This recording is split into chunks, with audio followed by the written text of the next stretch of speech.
सावन एक महीना नहीं, एक तपस्या है। हर साल ये महीना आता है शिव भक्तों के जीवन में दिव्यता भरने।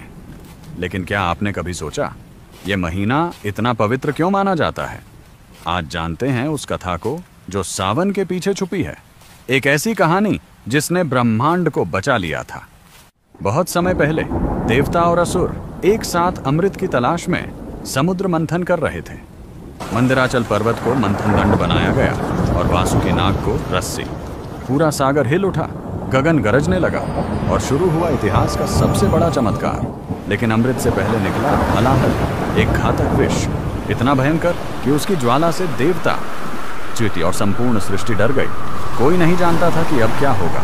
तब सबकी निगाहें एक ही दिशा में उठी, कैलाश की ओर। भगवान शिव, आदि योगी, ब्रह्मांड के रक्षक